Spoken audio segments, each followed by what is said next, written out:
It's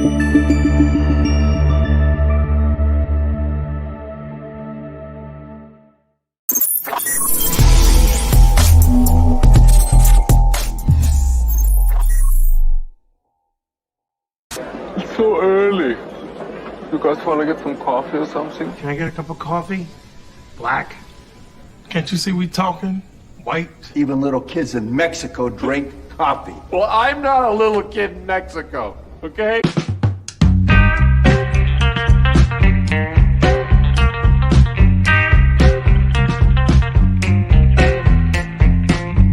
That is the best coffee I've ever tasted. A damn fine cup of coffee. You want a cup of coffee? No coffee.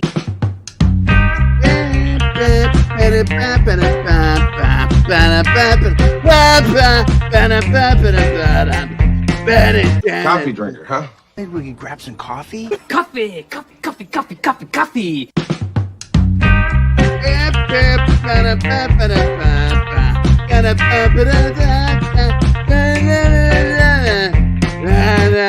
God damn, Jimmy. This is some serious gourmet shit. Me and Vincent would have been satisfied with some freeze-dried Taster's Choice, right? And he springs this serious gourmet shit on us.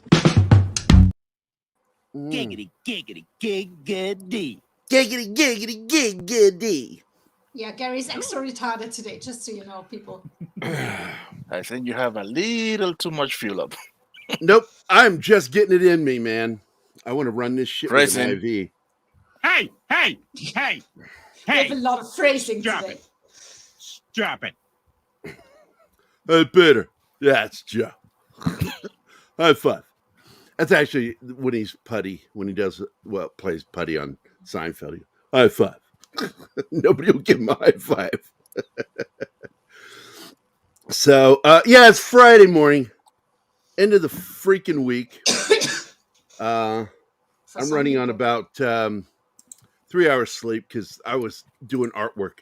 I didn't even realize what time it was. I was working on a cover for a comic, and it hit me like, man, I wonder what time it is. It's like 3-something. I'm like, I gotta go to sleep. I have a show in the morning. You have 2 shows today. Oh, thank God you're there to remind me. Asshole. Thanks again, Captain Obvious. You're just freaking me out. Not sleeping. Look, Somebody's cranky today. I was in the Army, so, look, it's really not that bad. You're not that young anymore. You can scratch that part. And it was that quick, our relationship completely ended. One word or a combination of one word. Yeah, because each one's one word. And if you combine them, it's a sentence. I'm just saying. Okay, I was wrong. Peter, what are you, just Peter Griffin this morning, John? You're so observant, aren't you? Are you a detective? Oh, my gosh. Somebody's getting ready to go have surgery. You're on your compulsory liquid diet right now, aren't you? Yes, I am. It must suck. It does immensely. But and then you're going to be on the applesauce diet. So basically, for like a few weeks, food. You're going to be RoboCop. I'm gonna get a lot of strange looks at the store when I buy protein powder and baby food. Oh my God! Well, I got good news for you. Even though you'll never have soda again, you can drink Fuel Up. Yep, I'm already. And on that note, Master Shadow Dragon. Friday. Oh, sorry. Member for 1 month. All right, thank you, Master Shadow Dragon. Let's see. Bush is in the house. Bush McFadden. Hi, Bush. Let's say good morning to everybody. It's Andy Morrow is here, of course. Andy, I got to tell you, do you have a job? Because I'm assuming you don't, because you're constantly messaging me memes and shit. It's like I thought Monkey Jeebus and Parrothead messaged me a lot. Andy Morrow wins the internet, and he sends me stuff that I got to tell you I would never show on this show. That's fucking hilarious. I would never put on the show, and I put a lot of stuff. Yeah, I look at it and I laugh and I go, I can never share this with anyone. It's like Andy Marlowe. He's got a messed up sense of humor like I do, and I think that's funny. And thanks a lot, Andy. I do appreciate it. Also, Penny is here. That's Danny's mom. Hopefully, Dork's doing okay. I haven't heard from him in a few days. He was bragging yesterday. He's pain free. Oh, that's right. He was on your show. Yeah. Was he on medication of any kind? No, he didn't say. I'm assuming if he showed up on somebody's show that there's a chance that he's medicated. No, but he was very, very happy with the results of his surgery. That's fantastic. I'm glad to hear that, man. Also, Joseph Dredd is here. D. Bud Martin. Dragon Ruse.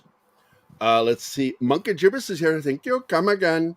And of course, Master Shadow Dragon and Bush McFadden. Jeebus has been here for 3 minutes and there's no breach. What's wrong? That is weird. What the hell's going on? He doesn't love us anymore. He's a pod person. It's not really Monkey Jeebus. Maybe he just picked up writes, his phone. Hey guys, something's wrong here. Hey guys. He's busy preparing his bong. That's what's going on. Is that what it is? Packing it. That must be it. He hasn't started smoking yet. I got to tell you, I think one of the weirdest things I remember, with all my friends, for years I faked smoking weed. I did that, take it into my mouth and blow it out because I didn't want to get high. And then I was at a party and they shut all the windows and didn't realize all the windows were shut. And I did the fake smoking with them. And then 20 minutes later, I'm like, why do I feel weird? And I'm like, oh my God, I got a contact high. And from that point forward, I said, I'm done. I'm not going to fake it anymore. This isn't so bad. Because I was terrified of what it would be like getting high. This is the explanation. Yeah. Oh, that's it. Okay. I laughed my ass off he did a clip from Friday. And when the guy gets chased out of the house by the dwarf actor, he put Mexican Iron Man's head on it. It was funny.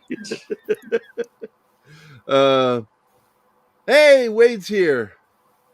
You made your goal. Outstanding. So you get your first, what was it, 100? Was it 100 subs? Was that it? I think it was 100 he was going for. Now, I actually didn't inhale for a while, Joseph. I really didn't.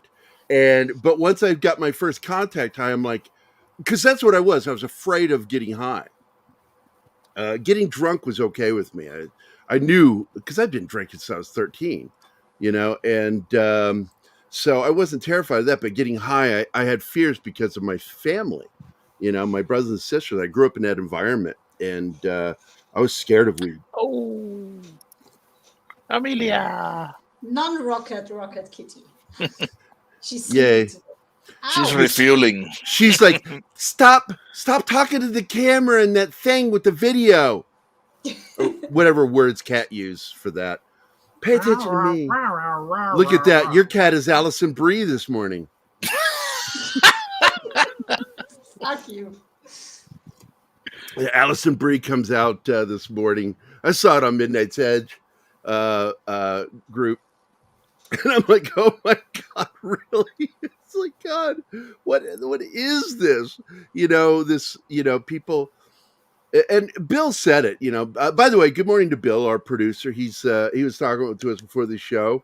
Yeah, and he did it again. Just when we're about to go live, he says, oh shit. Yeah, I know. It's like, what are you doing? Oh shit. What do you mean? Oh shit.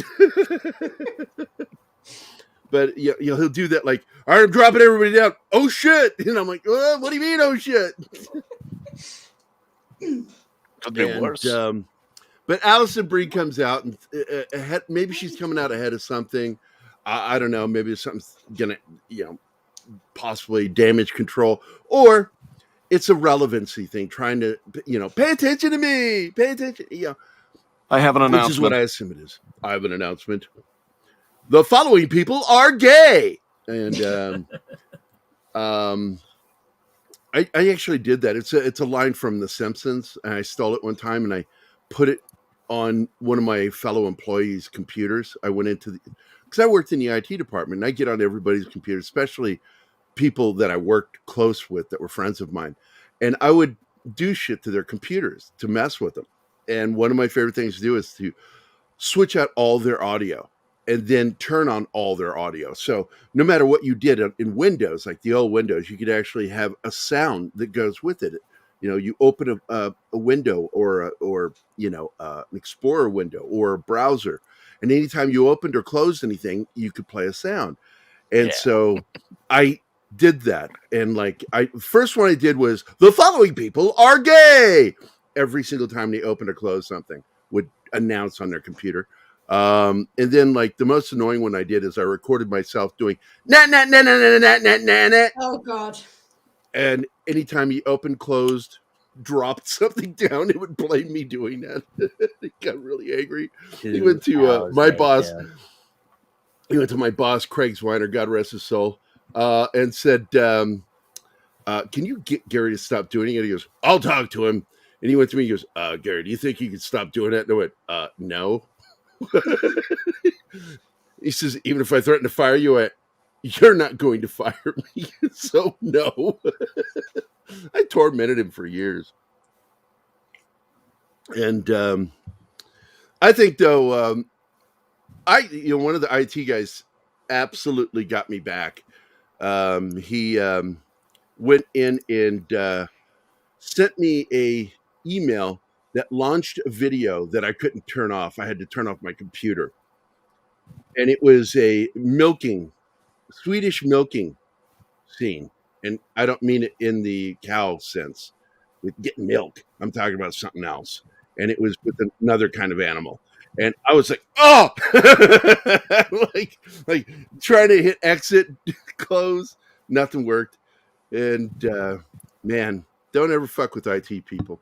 Nope. I got somebody back by, you remember the Hamster Dance website? Played the Hamster Dance all the time.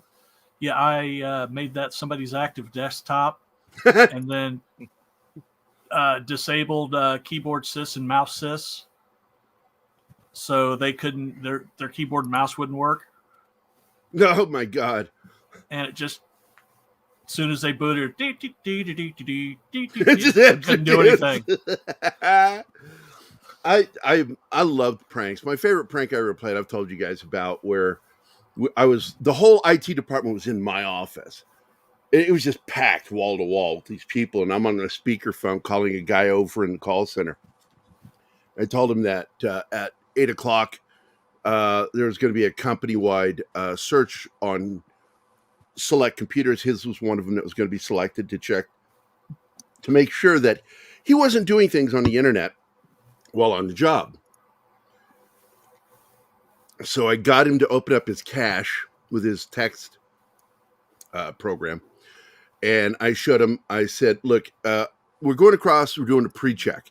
And I saw some stuff on yours that I'm going to help you get rid of it before they do the company-wide one, because I don't want you getting in trouble. And he goes, in trouble for what? And I said, well, here's how you open it. I showed him where to go to open it, the cache. And when he opened it, it had some of the worst porn website titles I could come up with. I just invented things that just sounded effed up.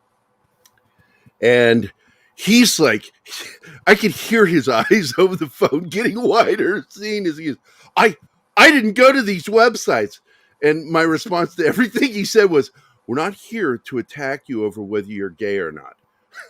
I said, what we're here, or any of your predilections, we're here to get that clear before you get checked, because I don't want you getting in trouble. And he kept arguing with me, and I kept going, I'm not judging you. I'm not judging you. And everybody in the IT department's listening like this the whole time with their hands over their mouths, trying to keep from laughing. And because he would have heard it. And finally, at one point, he had argued so long, I went, hold on, wait a sec. What? Yeah. Okay, sorry, dude, you're on your own. And I hung up the phone. Next thing you know, he bursts into my office, and the whole IT is there. Like, and we just start laughing. He goes, oh, "You guys are assholes," and we're like, "You're just figuring that out." There's nothing like messing with people. I miss the good old days of pranking. I hate caller ID. I can't prank any of my friends anymore. You can do that star 69 thing, I guess. When you call somebody, is that one it? I don't remember. It's been a long time. It's star 67, 69. Yeah, you can get apps too that'll do that, but I got to tell you, all the fun's out of it for me. Josh Becker was my favorite person to call him. I could get him angry. I had him fuming at me one morning, pretending to be a Pacific Bell operator with a collect call. You can get everybody angry. That's what I do. Yeah. That's true, Monkey Jeebus. I heard you can do that too. Do VoIP calls from your computer. And identify as like almost anything you want to. Oh my God. I'm not, I self-identify as a Pacific Bell operator.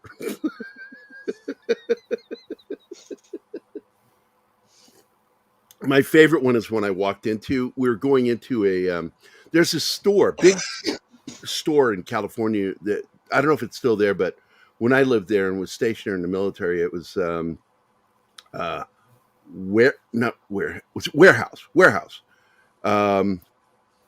And you could go there. They had video games, music. They had toys. They had posters, and they had video purchase and rental. It was like a California version of Blockbuster, and I loved that place, man. There were 2 stories inside, and God, it was a lot of fun to go there and get stuff. And on the way going in, there were phones. You remember what they used to look like when they were payphones, a row of payphones on the wall outside. And as we're walking by, the phone rings, and my late ex-wife was with me. And the phone rang, and I stopped, and I looked at it, and she's like, no, Gerry, come on. And I'm like, but it might be important. So I answered the phone. I'm like, hello? And a person like says, yes, this is so-and-so, and I need to speak to so-and-so. I said, oh, I'm sorry, they're not here anymore.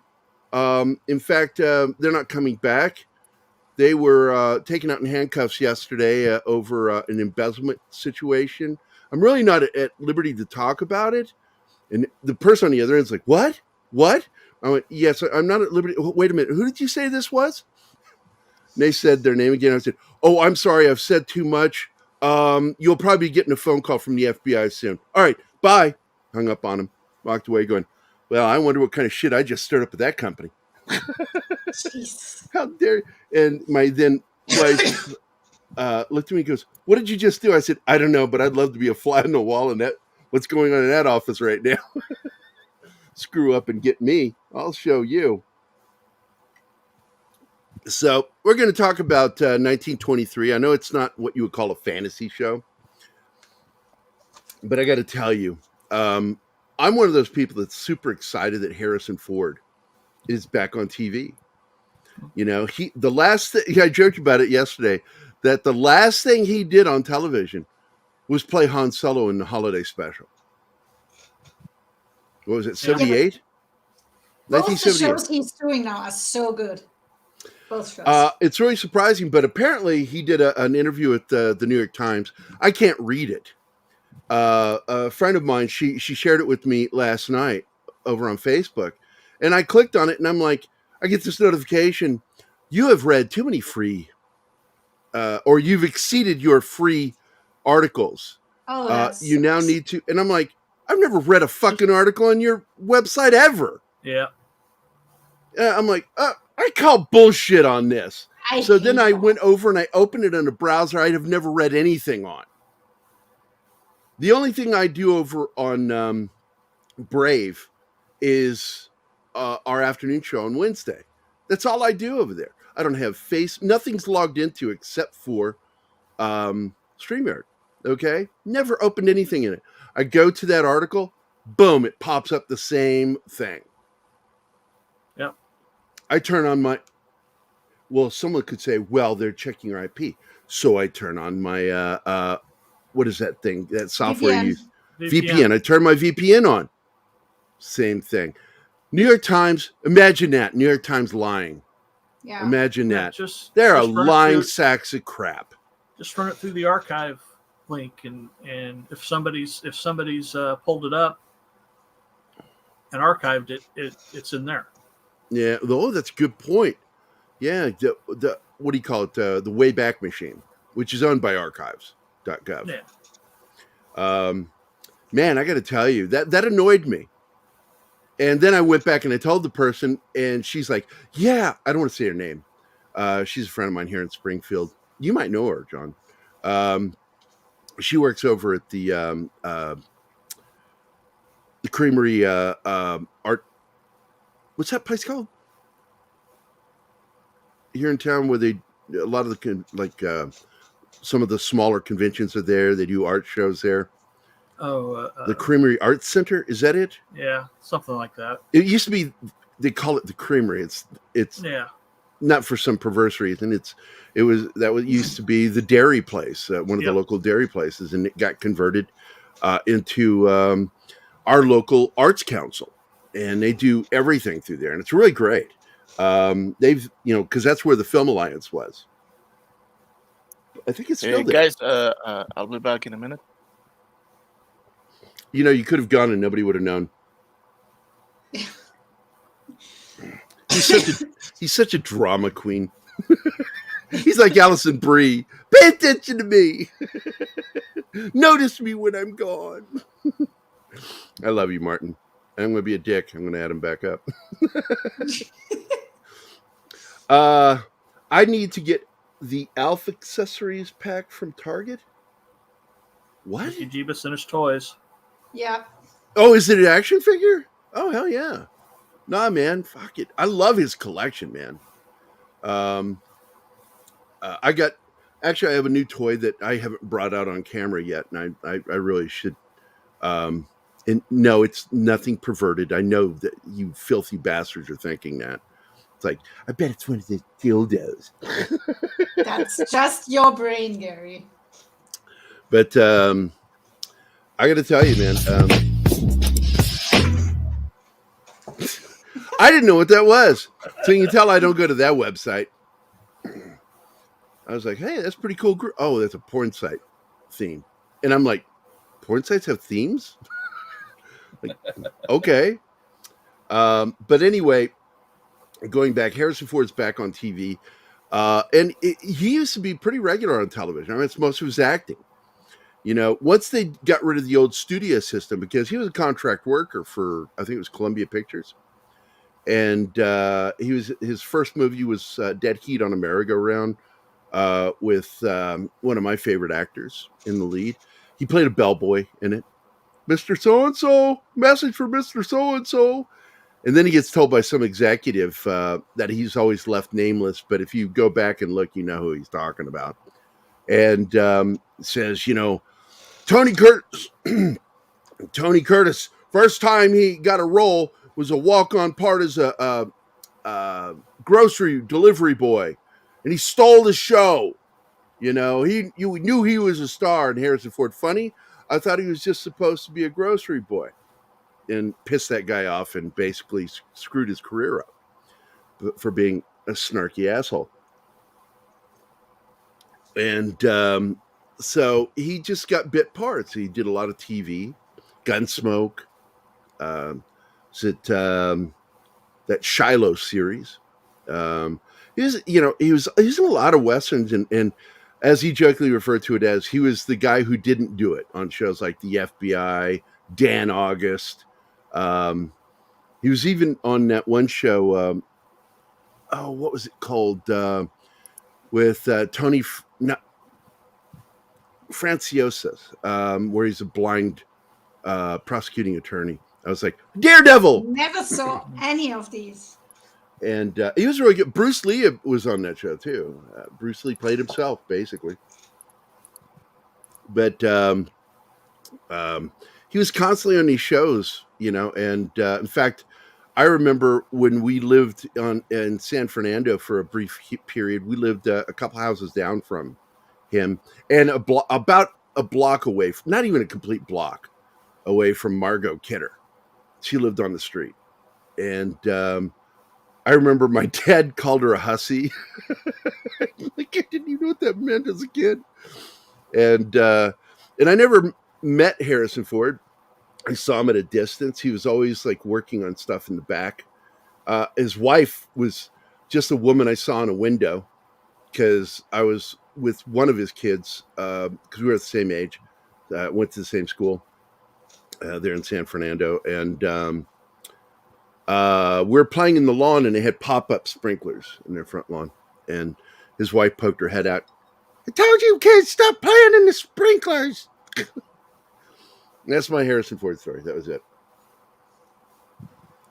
But Margot is like always had a different guy over, and that's why Dad called her that. But it's also where I heard the word fairy for the first time by one of my brothers, and I'm like, "What's that?" And they were trying to protect me, and they told me it's like, little winged fairies. And I'm like looking around out of the car, looking for like little fairies floating around. Like, I don't see any fairies. They're everywhere. I'm like, what? I worked with Harrison Ford on 6 Days, 7 Nights. Are you saying that you worked with him for 6 Days, 7 Nights, or that you're worked on the film 6 Days, 7 Nights? Because you also worked with Anne Hesh and Tamura Boba Fett, Jango Fett, Morrison, because he was the pirate in that film. Pirates. I want to know who this Scott is. He's concerned about doing Vox Machina reviews. What? Yeah, that confused me too. Yeah. Who's Peter Venkman fan site, Sean Estep, and of course Wade's here.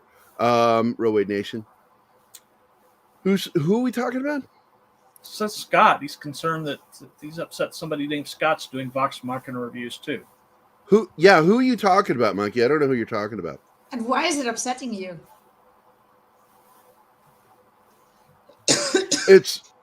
Are you talking about that one guy? No, that's Chris Stuckman is who I'm thinking. I don't know who he's talking about. Sporking News? Oh, Sporking News? So does he not like it? Okay. I like those guys, but I don't know. Is he saying something you don't like, bud? Oh, he's watching another stream while he's watching ours. Yeah, man. One of the gifts of being high. He's two-timing. Two-timing. It's not two-timing. I'm just really high. And he still hasn't breached yet. Monkey Jeebus is a hussy. I'm absolutely enjoying the shit out of all this stuff coming out about because I'm not a fan of Marilyn Manson. I'm not. I don't like him. I saw a video documentary that he did with his buddies way back, and some girls saw them play live, and they had no place to crash. So the girls that watched the show let them crash at their place, and he took one of the girls' toothbrushes and brushed his anus with it, and then put it back in the toothbrush holder. And I'm like, you're a fucking asshole. And I've never liked him ever since I saw that. It was his video, him and his buddy's video.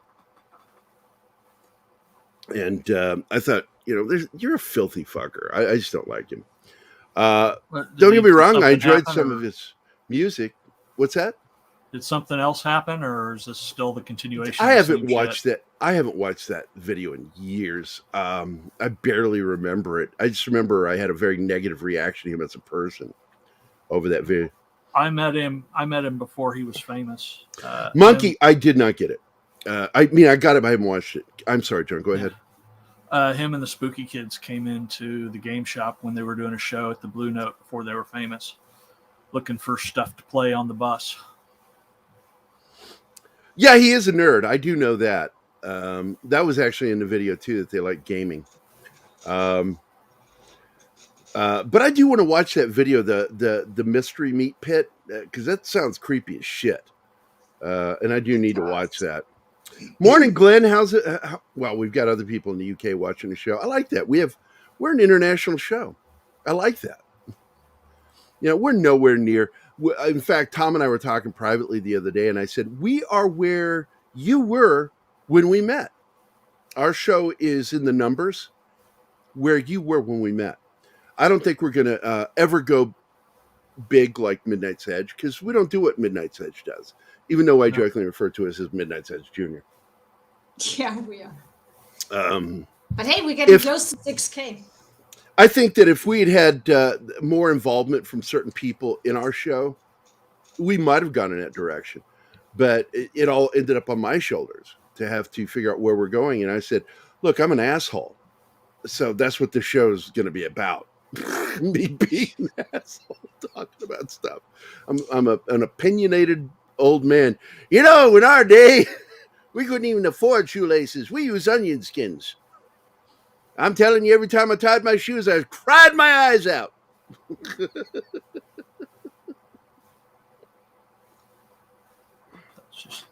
That's right.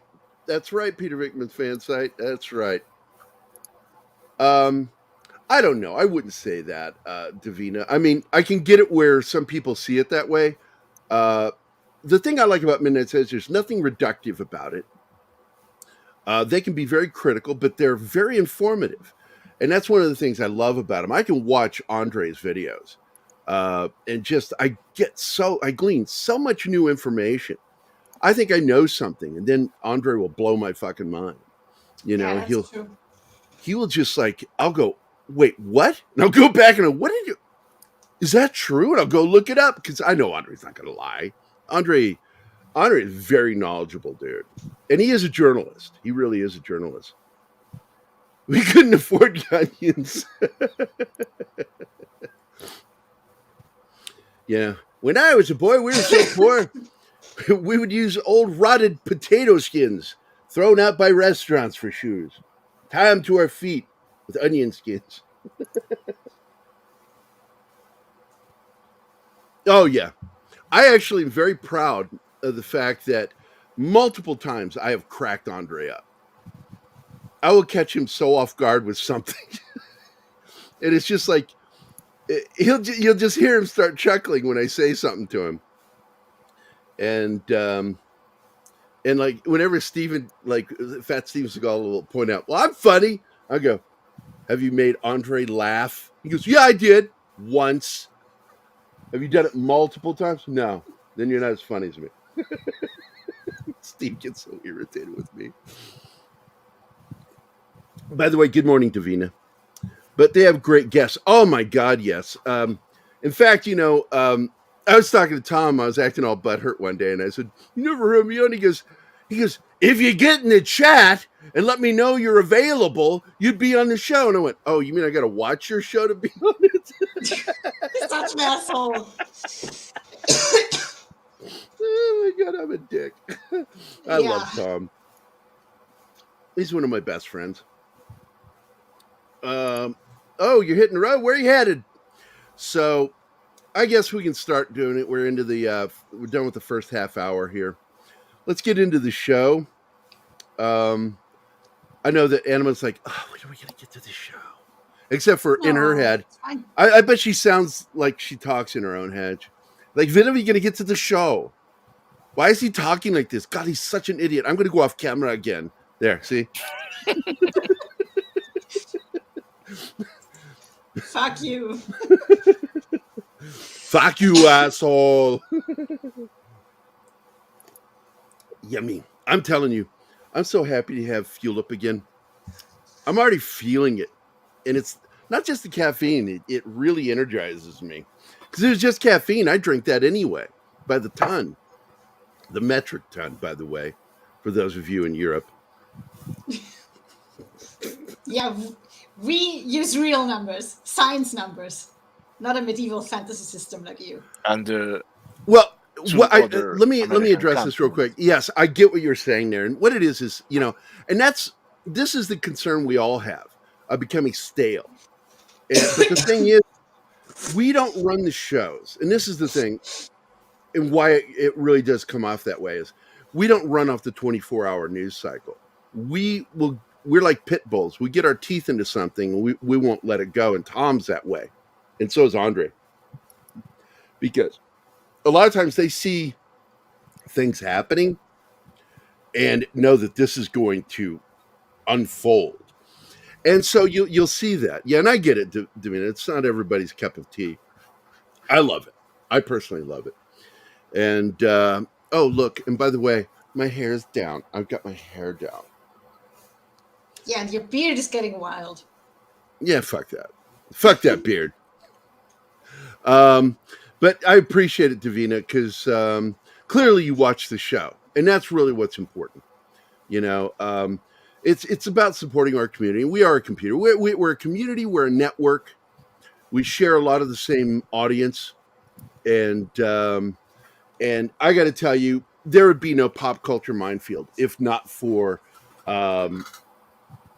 first Doomcock, Midnight's Edge, and Nerdrotic, because those were the shows that Keith and I watched the crap out of. And then I started wanting to do different kinds of shows because I also watch Corridor Crew. I've been watching them for years. I love that channel. Oddly, as an artist, you would think, well, why doesn't he do live streams like my buddy Joe does? You know, Joe's Atmosphere. He does these video shows. I'm like, I got to be honest with you. I'm old school, like Drew Struzan, because I learned a lot from Drew Struzan over the years. Being, you know, I always refer to him as my mentor, my teacher, because I learned more from him than I have from anybody about how to do what I do. And he's given me some of the best advice I've ever gotten. And I have the distinction, the pride in this, that because I sculpt, I got Drew Struzan, the great Star Wars and Indiana Jones artist. I got him inspired to start sculpting. And because of our friendship, he became a sculptor too. Now he sculpts. And what's funny is his, because he went back to school for that, learn how to sculpt. I'm friends with his sculpting instructor. You know, and he didn't really need anybody because he just needed the fundamentals of like the tools. And once he learned that, he just took off on his own. But it's just so cool. And I like that. I like when I have a positive impact on people. And, you know, and feel free, guys. I know I love being joked with. But if I ever like inspire anything in you, please let me know, because it makes me feel good when I inspire people to do things that are good. Not like Monkey Jeebus. You inspired me to not watch your show. Hey, I think we have somebody new in the chat. Oh, yeah. I don't know that name. So welcome. It's Abdulio. Finished 1883 and saw the first 3 episodes of 1923. Looking forward to hearing everyone's thoughts. I got to tell you, man, look, I'm a big Yellowstone fan, and I just introduced this to Anima. She started watching it with me, and she's already like, oh my God, this show is good. I'm like, yeah, I've seen like 2 or 3 episodes of Yellowstone, and I'm caught up on 1923. I haven't seen any of the first show, 1880 what? I still have to. I don't think it's essential. I think 1923 is the best. I don't think it's essential to see 1883 to enjoy Yellowstone or 1923. Because I did like 1883 because Sam Elliott's amazing in it. Actually, everybody in it's really good. Cameos by Tom Hanks. Billy Bob Thornton has a great moment. In my opinion, it's his going full circle from being in Tombstone. Because he had a bit part in Tombstone as the guy that ran the Pharaoh table that Wyatt takes over. And so he plays a character that's a lot like Wyatt Earp. He says, I told you there are no murders in this town unless I commit it. And I'm like, what a great fucking scene. Man, he's chewing up the atmosphere and the scene. I'm telling you. In a good way, not in a bad way. Well, I can no longer say I've never seen a Taylor Sheridan show. So what have you seen? I watched the first episode of 1923. And was it not compelling? It was all right. And like that, John was gone. No, it was good. It was good. I consider it, and I love Yellowstone. I consider it better written than Yellowstone. And I didn't think I'd ever say something like that. I'm just thoroughly enjoying the show. When you get to episode 2 in the battle, Um, Oh yeah. all I got to say is like, because I like the character played by James Badge Dale in that. He's a student of Dale Dye, and I like him a lot. I've watched a lot of his stuff. I'm a little annoyed that there's 2 cliffhangers, not just one. So yeah, they're doing it constantly. This last Oh, episode yeah. was a cliffhanger. The first episode ends on a cliffhanger when the second leopard jumps at him. yeah, it also ends up that you don't know because he gets shot at, so you don't know if Jack is okay. Right. When the boat capsizes. That's a big one. Oh man, yes. Okay, so here you go. Just real quick, this is my website, and if you go to the more, you can go to sculpture, and this is some of the sculpts I've done over the years. I don't do a lot of it because it actually, I get very frustrated by it. It's Rutger Hauer, Sean Connery. More shots of the Rutger Hauer sculpt I did. He ended up with the sculptor himself. Rutger Hauer did. I gave it to him as a gift. This was the official one I did of Brian James for the Brian James golf tournament held by his family after he died. And this was the test images for the statue. There's the actual bronze cast. Very proud of that.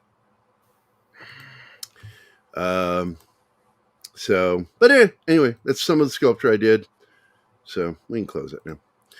Just want to show you. Yes, I sculpted. I don't sculpt much because what happens is I'm too emotionally connected to my sculptures. And when I was in high school, I did this one of a Vietnam veteran walking through a swamp, and it was really detailed. And over the weekend, somebody broke into the locker in the art department and took a a putty knife to my statue because it was made out of plastilina, so it never dries. I was gonna make a mold of it because I knew how to make molds. And when I came in on Monday, opened that up and saw what somebody had done, I didn't sculpt again for 10 years because I was so devastated by somebody doing that to my artwork. And when I sculpted again, it was over 10 years. It was like 15 years. 15 years later, and I was with Zoe's mother, my daughter Zoe, and she had taken my Rick Deckard statue. It was 14-inch tall, really detailed Harrison Ford sculpt. Again, plastilina. The only thing that was super sculpey on it was I had used super sculpey to sculpt the Blade Runner blaster. Put all the detail in of the trench coat, and he's standing there. It was Harrison Ford. People have looked at the rare photos of it. There, I have a handful of photos of it, but I don't like pulling it out because I get depressed because we moved into a new apartment and she sat it out in the sun, and plastilina is oil based, and it just fell apart. And this thing was over a year's worth of work, working on that little bits at a time, sculpting that thing. And I came home and it was just in a pile of clay. And I cried. I cried quietly, privately. I don't ever do it in front of other people. I don't like it. But I did cry. It broke my heart. And I didn't sculpt again for years. And the last batch were some of those that you just saw. I shared with you. And that's all I did. And the problem is I've got arthritis in my hands. And when I do it, it hurts. I'm in pain when I'm sculpting. So, and I do agree. People can suck. Envious, covetous, jealous people suck. And, it's like, so what? I've got talent. I was born with it. It's not like I could brag about it. It's a given. It's like both my parents were artists, both of them. My father made a living as a draftsman and engineer, and he designed things. Great designer. And I've seen a lot of his sketches he would do after he wasn't able to work anymore. He would just sit and doodle all the time. And I was like, my God. My mom could sketch, do people's faces. She made a living colorizing photos. back before there was the digital age. She did it with watercolors. Cool. She would colorize old black and white photos, and very good at it. But let's get back into it. So episode 1 is really freaking good. And you want to get into this, Anima? Let's start us out on episode 1. You got your notes ready? Oh, you're back. Hi, hun. No, I didn't take notes. Oh, no notes. Oh, all right. No. I thought you did. I figured you'd do a slideshow again. No, I hadn't. No, Because no. So let me pull it up here real quick, and we'll do a quasi slideshow. All right. Yeah, I thought that's how we do it now. Not all the time. Some people don't like that. So.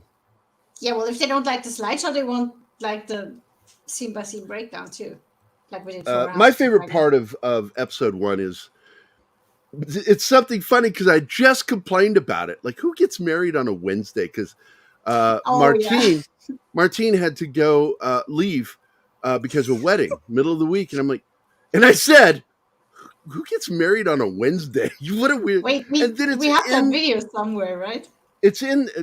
Well, I deleted it. It's. Oh. I mean, I can show it real quick here. I'll find it here.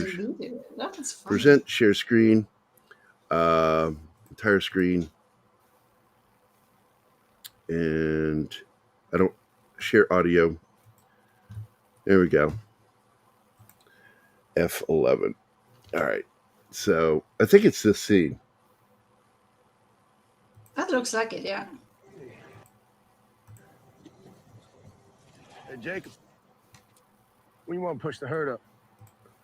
Yeah, there's James Badgedale. I love that guy. Good actor. Got his big break in the Pacific. That does not get him to the church on time. I thought the wedding was on Saturday. Wednesday, sir. Who the hell gets married on a Wednesday? And he's like, I didn't pick that date. And I'm like, oh my God, Harrison Ford said what I just said. That's funny. To get through pain, you have to find what's causing it and aggravate it beyond anything before it goes away. I don't know if you're talking emotional pain or what. Physical pain, I just endure it. I learned a long time ago. It doesn't work like that. Own your pain. Don't make it other people's problems. I'll never complain about the pain I'm in. Yeah, I think I was more interested in the sea story than I was the main story or the but it'll probably pick up when they actually have the conflict with the sheep herders. That is the main conflict, and that's how the show opens with a murder. The show opens with a murder. Yep. And shockingly, it's Helen Mirren doing the murdering. And this Irishman, I can't remember if he's Irish or Scottish. And he's like, you don't want to do this, lady. If you do this, you'll go straight to hell when you die. You know. And we get no explanation for this scene. That comes a couple episodes no explanation. later. Yeah. You find out what it's all about, you know. And I'm not a big fan of doing that, but I did it with Vindicated. I opened with a scene. It's weird to start like that. It is. I would at least explain it in the same episode, but yeah. I don't have Facebook open right now, Glenn. I'm sorry. Because it'll fuck up my microphone if I have too many things going on in the background. Because obvious reasons I shouldn't have to explain. It's like running things hits my RAM, and the RAM f's up my microphone. Yeah, static voice. I get staticky voice if that happens. To get through pain, one time I accidentally kicked something and it hurt, so I got a hammer and... What? He's talking about something that my dad used to joke about. It's something that I did actually. Finally, when I met a friend. Yeah, there we go. Backdoor breach. Somebody else play the video. I don't have time. Only 50 minutes into the show. I will. Yeah, we gotta get ready to go to break, and then we'll finish talking about the show. Yeah, I do like that they are accurate. Is it with happening? their- Look, I get twice now. I've seen comments about the voice. Is it fucking with my voice? That's why I didn't want to do a slideshow. That's really why I don't, because it messes with my voice. And everybody's like, you're all staticky. You're breaking up. And I'm like, look, either I don't show the video, or we do the show the other way. Yeah,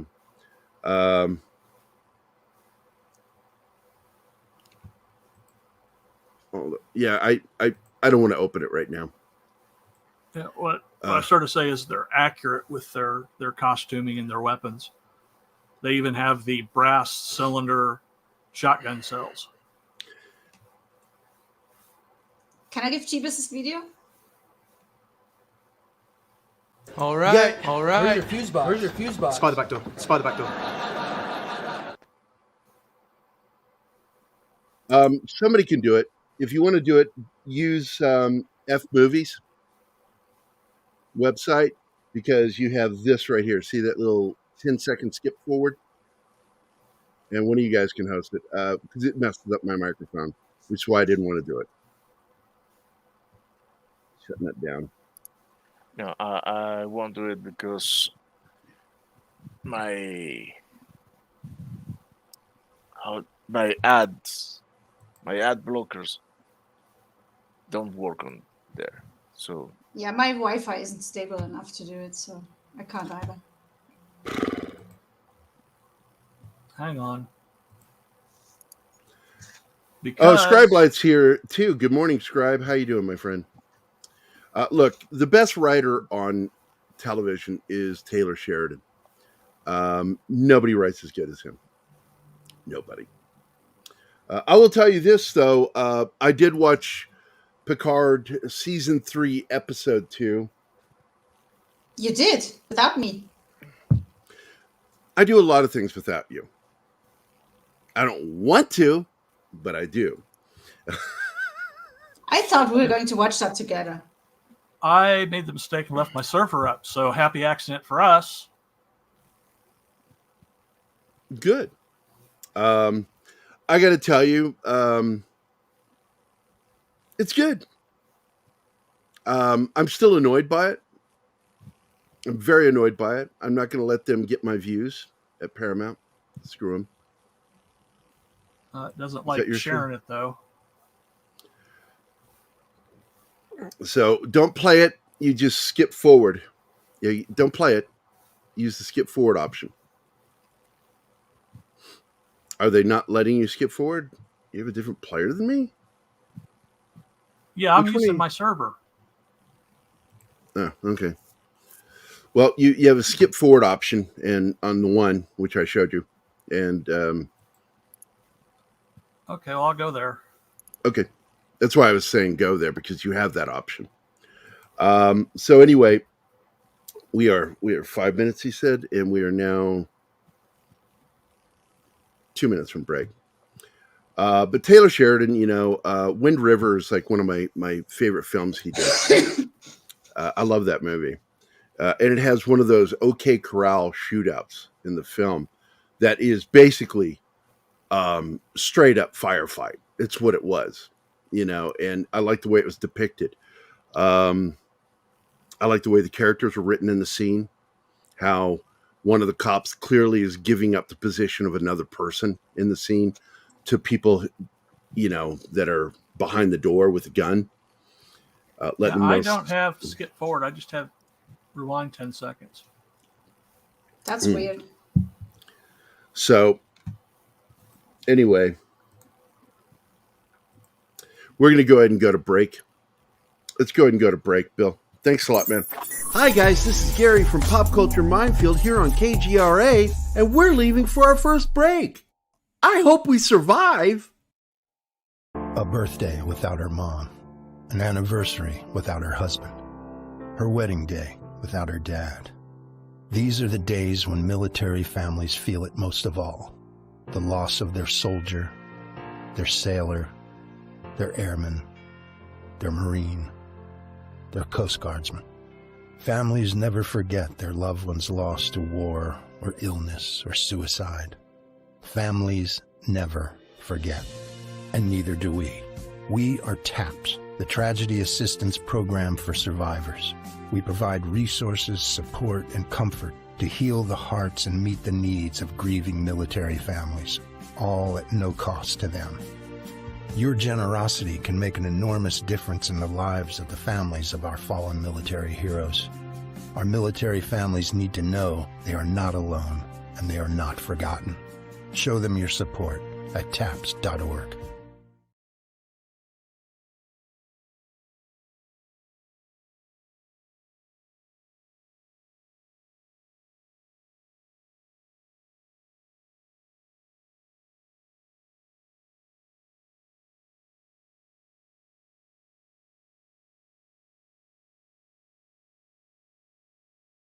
Facing humanity is on the verge of being settled once and for all.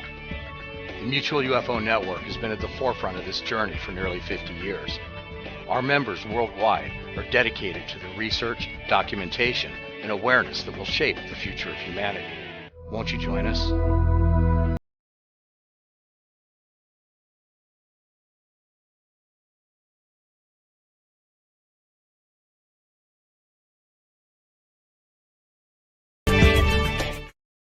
Hey members, the new KGRA DB app is now available on iOS and Android devices. Gain on-demand access to any KGRA DB programming. Download any show directly to your mobile device to listen or watch on the go. Go to the App Store and search KGRA DB. Oh wow, we survived. Welcome back to the commercial break. Now for some more pop culture minefield on KGRA. All right. So I'm almost out of my fuel up already. You've got it shared here. Yeah.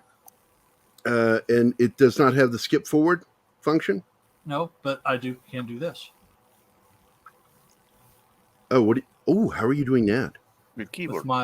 With my keyboard. Oh, yeah, you can skip forward with your keyboard. There you go. Yeah. So the episode begins with a murder of this guy. He's like, I'm begging you, lady.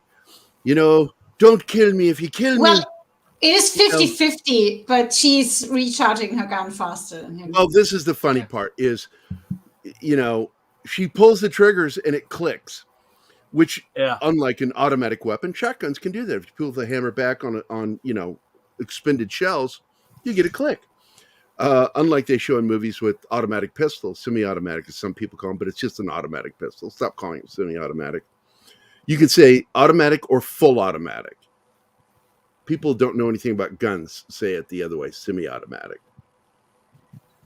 The reason it's called automatic is because it fires fully automatic. It's automatic because it automatically loads, auto-loads. It's an auto-loader. If you know anything about guns, you know what I'm talking about. Yep. Very annoying. So anyway, she's got the double-barreled shotgun, and he's like, I'm worried about your soul. Don't be murdering me. And she's like, how dare you, what you did, and blah, blah, blah. And she clicks the shotgun. Oh, shit.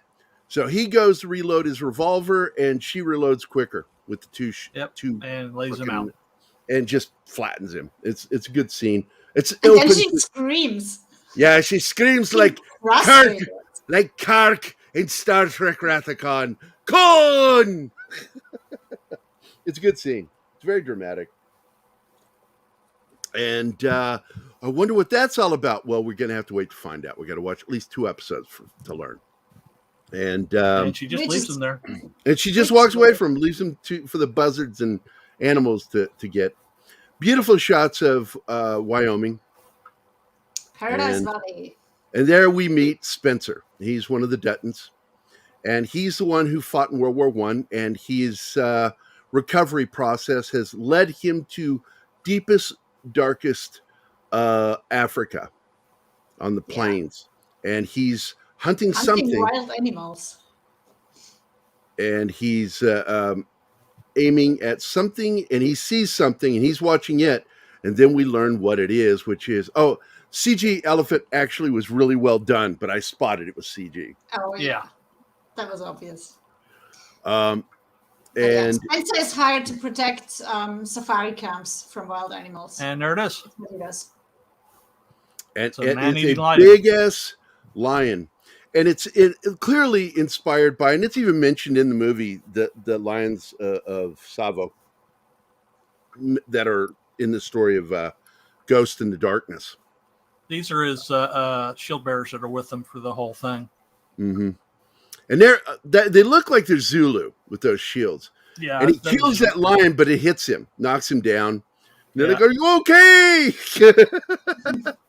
And yeah, I'm alive. And he says something later that is so true of so many veterans. I do some of these things because nothing makes you feel more alive than being on the edge of death. Yeah. And he tells the girl later. Yeah, and they're verifying that's the right lion. Mm-hmm. And you'll find this true, and anybody who's done any research into lions who begin eating people, one of the most famous cases, which is echoed in Jungle Book.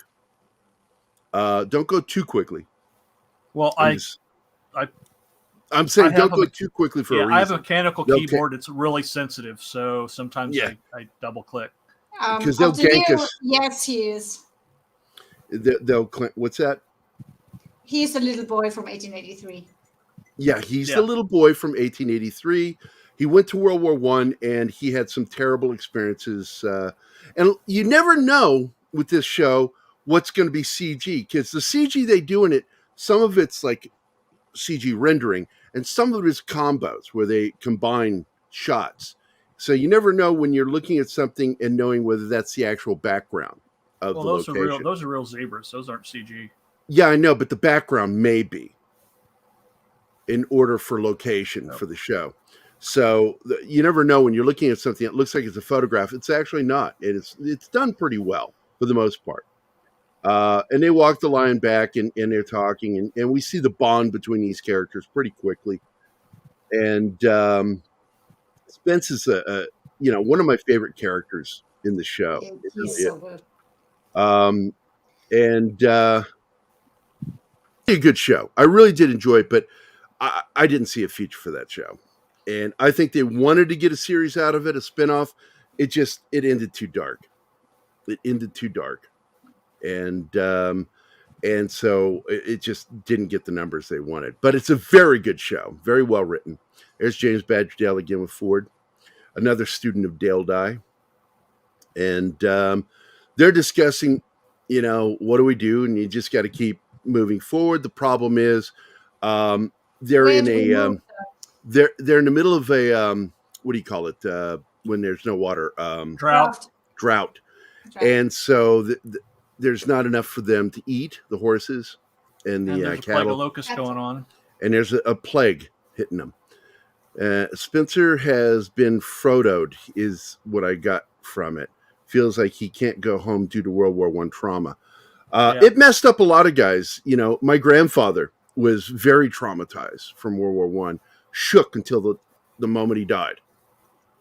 Just constantly, his hands constantly shook from shell shock, as they called it then, but it's just simply PTSD. Shell Carol shock. addresses that in a letter. She tells him in one of her letters, "I hope you find the part that you've lost in Africa." Or as I've referred to it, leaving a piece of yourself on the battlefield. Yeah. This really is a gorgeous show. Yeah, and a lot of it, like I said, shockingly, is CG. We can skip all the way through the opening titles if you're capable of getting through that. The problem is they can use the that shot. Look at that shot. High up in the mountains, but there's animals there that will probably kill the cattle, so that's why they are hesitant to go up in the mountains. There's a beautiful shot of the downtown. I love this. They found a nice location and don't have to do a whole lot of CG. Boxing going on in the background. Also in this scene, you see the ladies of the Temperance Society. And what will eventually become the, Prohibition, also known as the Halstead Act, which thank God was repealed. I mean, organized crime would have never become powerful in this country if it hadn't been for those bitches doing what they did. For Prohibition. That's how crime gets big. You prohibit stuff that people want. And they're going to get it. Well, yeah, because it will only get more interesting if it's every single time you see stuff get outlawed. People love to do that. That's why you need to legalize weed. and you put a stranglehold on criminals. They have to find new ventures each time, and once, and this was said by every major mobster, and in fact, Michael Franzese says it too. He said it too, that once they repealed the Halstead Act, that almost killed the mafia. Yeah, I really like the dichotomy of the shot. You've got the past with I know Ford the riding past on the horses, and the future, the cars, with the and cars and the electric and the lines. horses. It's great. It's great. You get everything all here. It's telling you a story visually in this shot. It's just, I really love it. These cowboys come into town, all these cars. There's a car dealership, a Dodge Brothers car dealership. Yeah. I love this shit. A lot of things changed 100 years ago. It was a turning point. And I lived in small towns like this. I grew up in Fredericksburg, Charleston, other places like this. And I love that you can still see buildings up with those painted signs on them that have been there for 100 years on the sides of the buildings. Boxing match, that's a very common thing back in that day.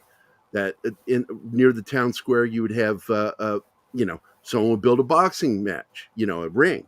And they go up there and they fight. I love stuff like this. That's probably $1 million or more worth of cars on these scenes. Oh, hell yeah. Wow.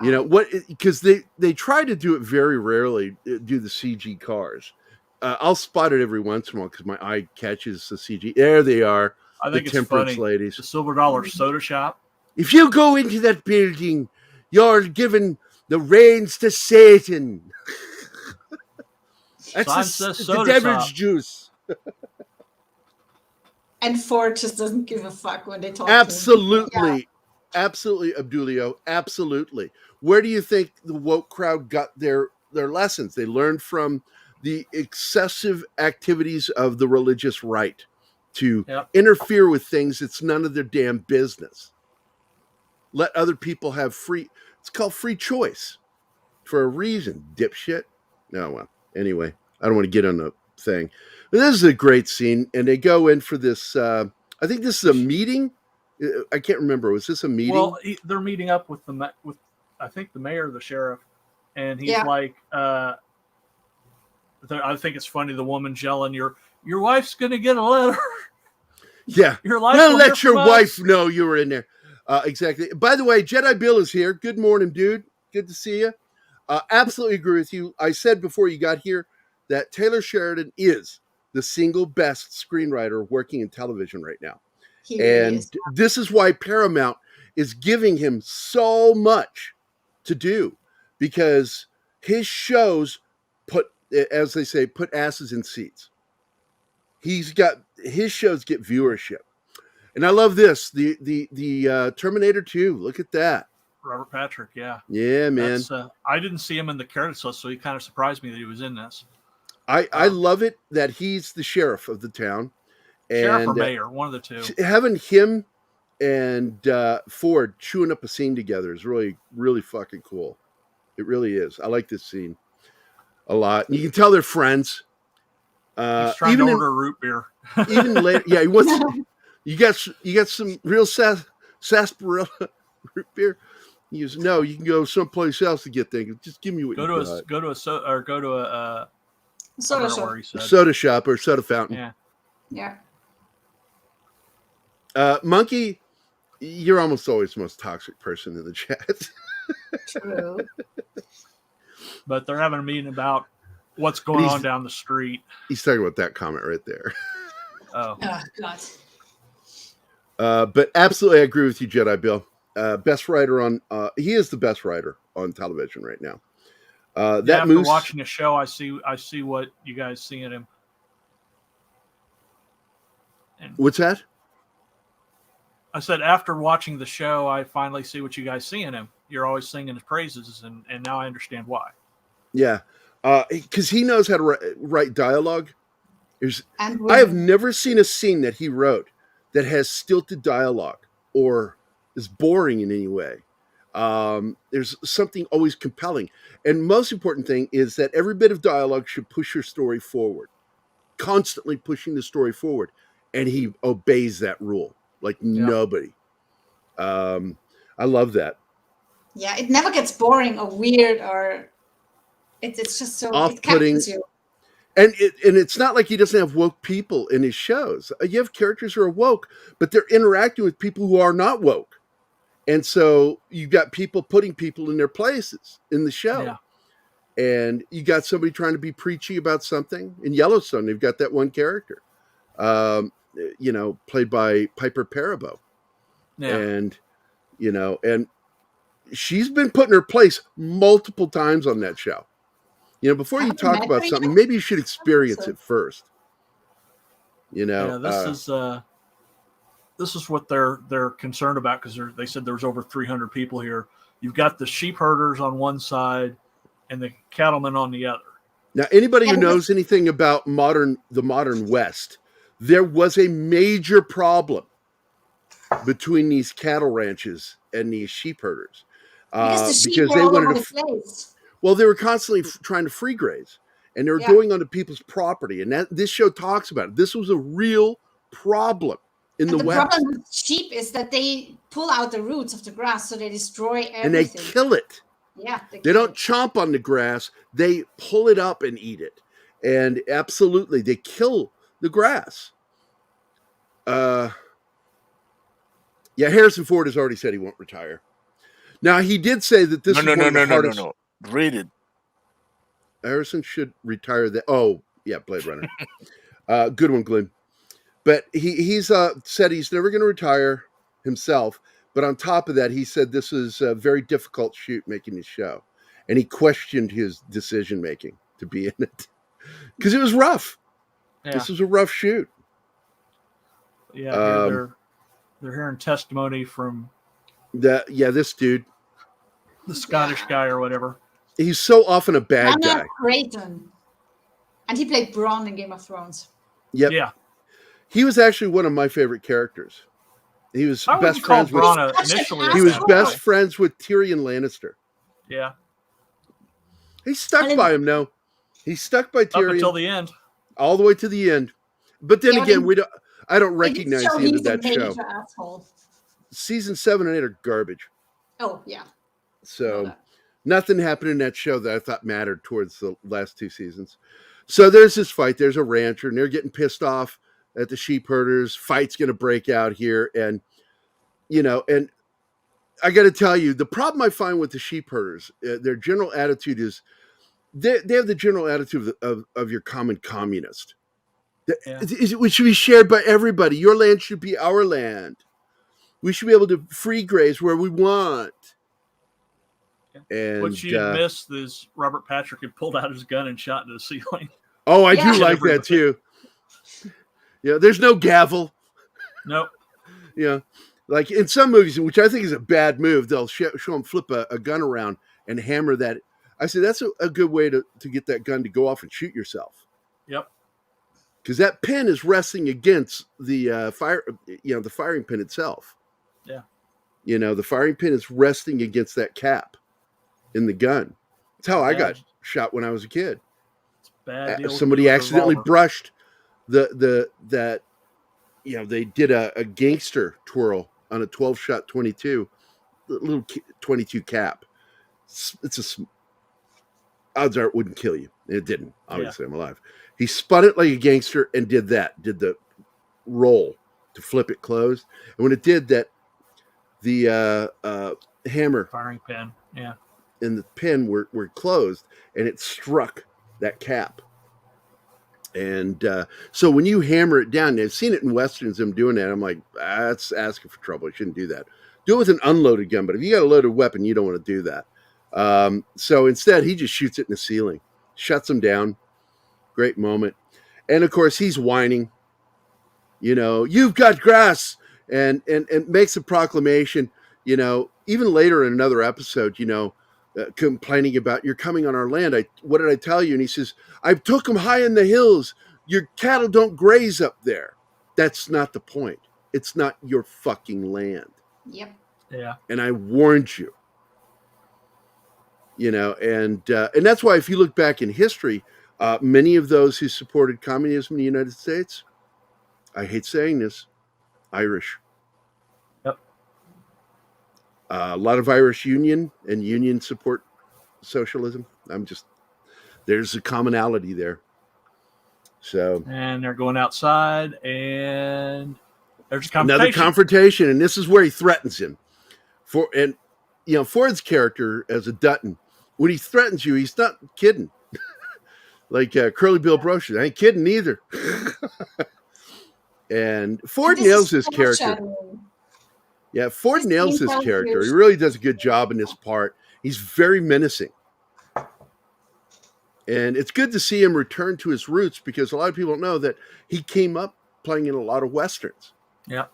And he's a good horseman. And he owns a ranch in real life.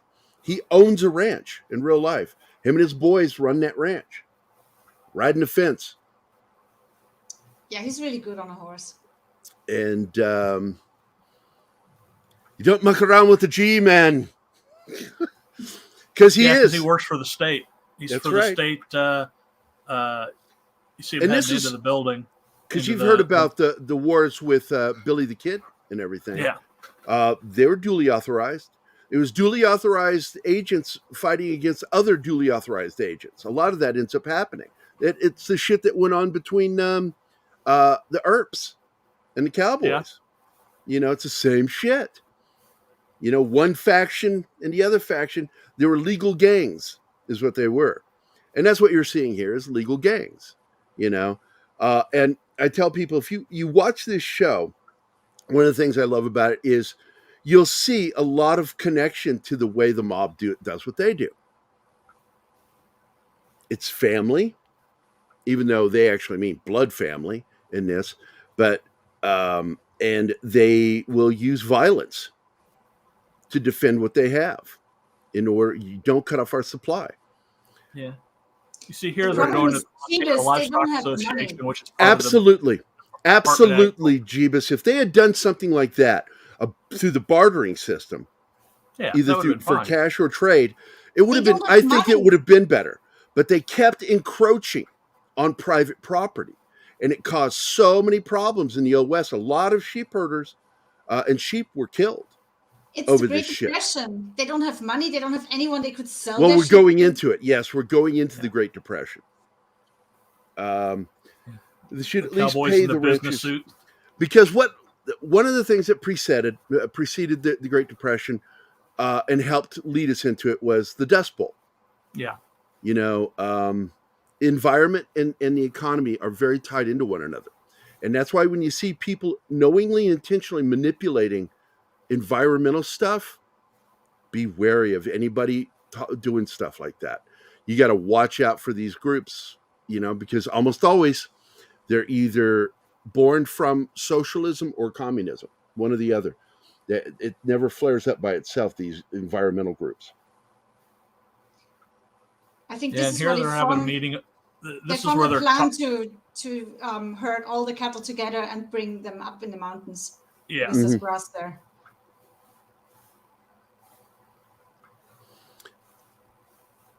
Yeah, dude, I love the look of these guys. Look at these guys. They cast this show so well. Everybody has the look. Yeah. Oh, yeah. Rough and ragged. This is a cool scene. I love this. And that is, by the way, representative of the offices that they use in Yellowstone. That's the same. It's supposed to be the same office that they use in Yellowstone for the son that's a lawyer. Yeah. That's definitely a working cowboy there. Yep. Yeah. This is such a good scene. Yeah, I like that look that he gives him right there. The guy says something stupid and Ford just looks at him like, you're an idiot. It looks like Don Ecker. Don Ecker. I get that look from Gerry sometimes. Yeah. A lot of people do. And this is the ranch. Now, I'm not sure where they shoot this because some of the environment here is CG, just to let you know. And my eye catches it a lot of the time, and I'm like, oh, that is CG right there. And you'll see shots of the house because it's meant to look like the modern Dutton house, but it's a little different, showing that this is the earlier version of it. And I like watching her when she's doing the ranch work. She's going out there feeding animals.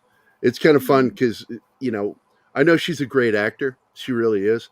But at the same time, she really does come off like she's actually had to feed animals. Yeah. On a farm, you know, because I know what that's like. But These this is scenes are the, great. This was the young life kid. of a cowboy. What's Yeah. that? Yeah, This is that's the young Jack bringing kid. in a horse, and she's telling him, "You shouldn't be doing that. It's like 1 week from your wedding. You don't want to wear a plaster cast then." Yeah, that's very much true, Glenn. It's very true. And I do believe that if there were an attempt to pay for what they were doing at the time, they probably would have ran into a lot less conflict and murder. Look at that look. Yeah. She's like, Helen Mirren. I'm so tired of this crap. Yeah. But the thing that's great about her is she, you know, there's none of this finger wagging or tongue lolling, you know, with her character. When she says something that's judgmental, there's a point behind it. And then you find out where it comes from. But some of the buildings in this aren't even real. Just letting you know. And some of them are really obvious. Like when they do the cutaway and we go to see the young, right here, that is clearly CG. Yeah. Oh, yeah. Part of this is real, but a majority of this is not. This is a lot of CG right here. And my eye caught it. It's really, it's not the first building. It's the middle building and the furthest building on the right. Yeah, the two extra buildings are because they aren't weathered right. They're not weathered right. They're not lit correctly. I can tell when I see natural lighting and when I'm seeing CG lighting because CG still has not figured out how to imitate realistic lighting all the time, especially on buildings or objects. So, but this is the Catholic school. This is kind of true. It's not That's cool. These scenes are so hard to watch for me. there's a French priest and a lot of Irish nuns. And this one here, she's brutal. And I don't like nuns personally from my personal experiences. I've met some later in life that I thought were really nice, but I'm very uncomfortable. Your knuckles wrapped with all the ruler? time. I got whacked in the knuckles, whacked on the palms. I had to hold my hands up, and they would hit me with a chalk stick. And I got wrapped in the head quite a few times. And the problem is I'm very emphatic, and they just automatically assumed I was being sarcastic when I'm very sincere. I just sound sarcastic, you know? And they would get angry at me. The young native girl has had enough of her crap. And she snaps and beats the crap out of her. She beats the shit out of her in this scene. And that's just the beginning between the two of them. Yep. There's a war going on being waged here because, you know, she's the only one standing up to him. And of course, she's running into conflict. And you think, she's going to be saved here because you have to go before the Monsignor, case for own medicine, you know, for, you know, doing what she did. Yeah, and you think he's a good guy, and then he's going to be there for, and then he brutalizes her some more. Absolutely. You know, you thought that you were brutalized before by this nun. What till I get a hold of you? You know, and so he's just an ugly person. And the priests in this show are all, in my opinion, are represented as ugly. This is a problem I have with when you do a representation, when you try to paint with a broad stroke. It's my problem with the show, is that painting with the broad stroke is a mistake. Don't do that. But it's so easy to shit on Catholics and Christians. And so I was annoyed by the excess. It wasn't as bad what they did. But the fact is, this did happen. And some of the stuff that happens to her here is based on an actual incident of one specific American Indian girl. And so her character's based, not loosely, but based on a real person and a real incident. Well, she even thinks that the Catholic priest has gone too far at this point. Even after all the brutalization that the nun did to her, she has compassion for the nun, taking all the hits on her. Yeah, she begs him to stop. Yeah. And he comments on that. Look, the heathen, is asking for us to, asking for mercy for you. You could learn After from what this. you did to her, yeah. And then he goes, And beats then the shit out of you the think, girl. oh, well, that's where the scene she did. Oh, no, but they're going to keep going. No, there's more. No, there's more. And he goes, now for what you did, I want you to lean against the bookcase and I'm going to whip the shit out of you. And does so. He even punches a girl, punches her twice. They make it look like he slapped her, but he actually uses the heel of his hand, which is like punching somebody. Yeah, I've done it, and that's a brutal scene because he hits her so hard the second time he knocks her unconscious. That's in. This is just a creepy scene. Yeah, it's creepy as hell. I was like, oh, I don't want to watch this, but it's again he doesn't skip through everything in here, including love scenes, are empathetic character that you should feel for, because nobody should have to endure something like this. And I know how rough nuns can be from personal experience. Yeah, and you can see that if you look on the leg, you can see that where she got beat out. All the, Oh, yeah. scar. Well, she shows her friend later. When you've been hit hard enough by an object to where it's broken the skin, you've been abused. It goes beyond corporal punishment. This is just abuse. Yeah.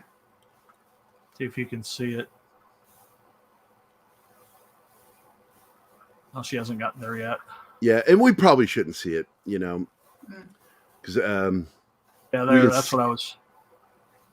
Because we don't want to get ganked too much. But yeah, it's rough, and I do appreciate that this show doesn't do anything for titillation. Yeah. It's very straightforward. I'm telling you, I've seen nuns like that in a group, and they freak me out. It's a gaggle of nuns, or a conspiracy. They're making them sing "My Country 'Tis of Thee." You could even say a murder of nuns, and I'd be okay with that.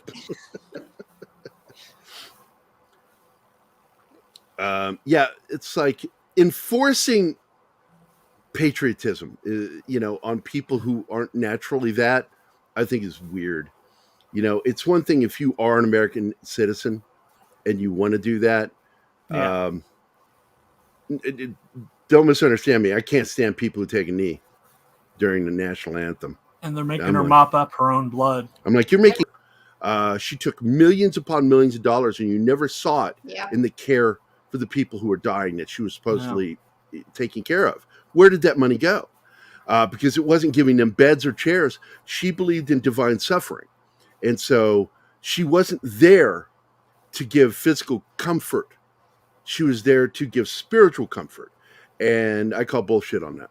I don't like that. Yeah. I worked in the medical field, and I call bullshit on that. Anyway, I've heard tales of the punishment of teachers from my parents and stories told secondhand from them by my grandparents. Makes me really glad I had gone to school when I did. I got to tell you, my grandfather hated priests. And it's in my script, The Bastard's Drum, where it talks about my grandfather's experiences in World War I and in Boys Town. It opens with what happened to him in Boys Town in Chicago at St. Charles. And, so despite the fact he died when I was like, I hadn't even turned 5 yet when he passed away. And I remember it to this day. I found out later in life that we shared a lot of the same feelings about people within the Catholic Church. That I love the priests. What I had a problem with was the nuns. He didn't like the nuns, but he dealt more directly with them because Boys Town, there weren't any nuns at St. Charles. It was all Catholic priests and hired hands, and there was a lot of physical abuse. And though it didn't happen to him, there was sexual abuse because we know that what happened to my Uncle Lon at St. Charles. And it wasn't done by the priest, but the priests allowed it to happen with some of the older boys. Yeah, here they're talking about the how they haven't been getting any letters back from their cousins and their friends. Yeah, because the people who leave school promised to write letters and they never got any. So she thinks nobody survives this. Yeah, and it basically what it is censorship. The Catholic this Catholic outpost, whatever you want to call it, are keeping the letters from them, probably throwing them away in the round file cabinet, burning them. These girls have it worse since their teachers don't see them as human. Very much so, and that's the thing. They call them savages. Savages. Multiple times. Yeah. And it's really rough. These girls have it worse since. Yep. Yeah. And they do treat them very roughly. Well, she counts them, making sure that they all came home. Yeah. So it's dangerous out there. They're dangerous animals. And the thing I like about these shows is it shows women also being women. And they still can be strong by being women. Whereas by today's neo-feminists, they treat it that you have to act like a man. You have to replace men to be a strong woman. I'm like, no. Who gets married weird. on a Wednesday? Yeah. Yeah, this is that moment. I laughed so hard. I'm like, I just said that. I just said that to Martin. And he did. He went to Martin had to miss a show because he had to go to that wedding on a Wednesday. Oh yeah. Remember that, Martin? Are you even there? I don't know if he's here. And of course, the young cowboy Jack. Who do you think is highlighting the comments? Dick. And yes, I remember. I know I didn't abandon the show. I was in the chat. Oh, that's right. You did show up in the chat. Them. What? I could be highlighting them. But you are. Yeah, I have no clue. It's one of you. Yes. But and I'm glad that you're here, no matter what. It's funny that the young guy said, "I'll just tell her what's going to go on," and he's like, "Yeah, tell me how that goes." Thank you so much, and not blaming everybody around him. Like Elizabeth Banks, I'm just going to go off on a tirade here for a second. Elizabeth Banks, once again, out there blaming. I said, blaming others, and then I put in a parenthetical statement: men, for the failure of her career. It has nothing to do with her lack of talent as a filmmaker. it's never. It's like, it's you're why my movies suck. She's such a fucking douche. This is a touching moment. I love the dialogue in that scene where she's like, the wedding is about the woman. Because if it were about the man, you would just spit in the hands and then like throw me over the first. Done deal. That's the Irish way. That's not far from how it happened. That is the Irish way, by the way. That is the Irish way. That is the Irish way. Spit in the hand and make a handshake. It's a done deal. Yeah. You don't renege on it. I'm not marrying you. You've already said you would, so too bad. Nah. Too bad, so sad. As Scott would say. No take backs. No take back. No takey backies. Damn. And yeah, Julia, absolutely. These women talk about real problems. Now, here's this pretty girl who was kind of privileged in her life. She's going to marry one of the Duttons. And she's got to learn really quickly. And I love the scenes with her. She grew up in the city, so she's new to the farm She's life. educated, cultured, and here she is living on this ranch. And she's fallen in love with this young Dutton boy. And look at him. I love the acting in this. That boy looks smitten. Just ridiculously smitten. I love that when a person gets that look. And she's brokenhearted because my wedding, and she's acting pampered. She's so acting. You're gonna be gone so long. We're wedding. And why is the kettle more important than me? And here we go. She gets a lesson in being a woman on a ranch by Helen Mirren's character.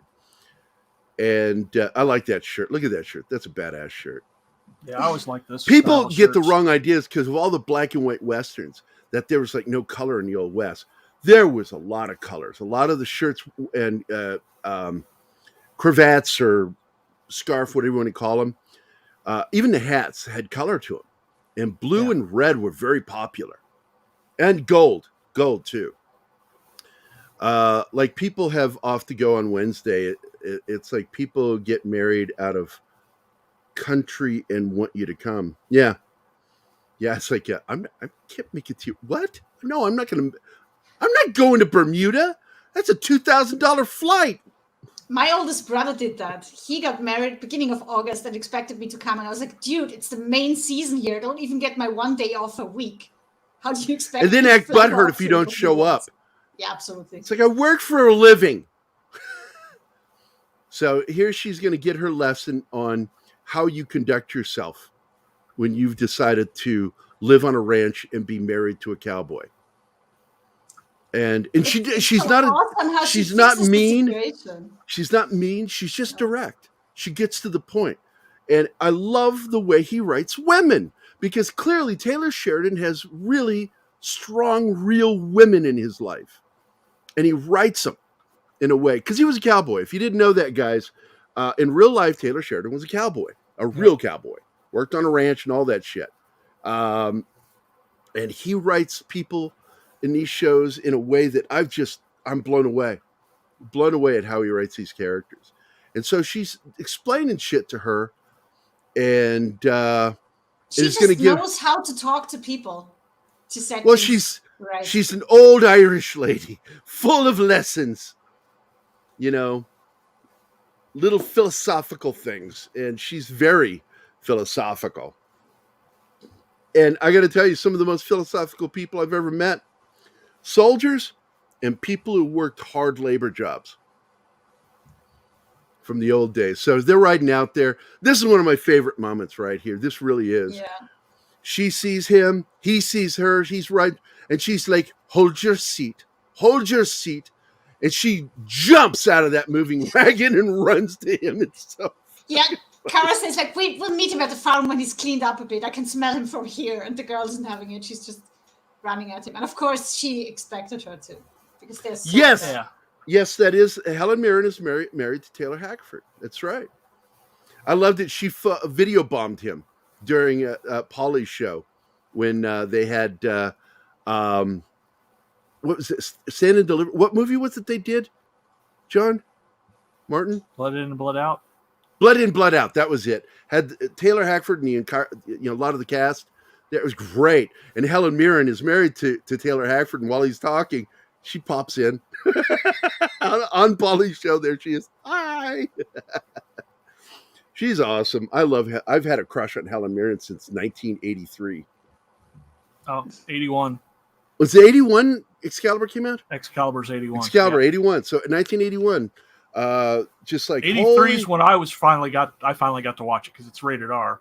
And then she was in another film I really like, was 2010, An Odyssey 2. Yeah. The sequel to 2001.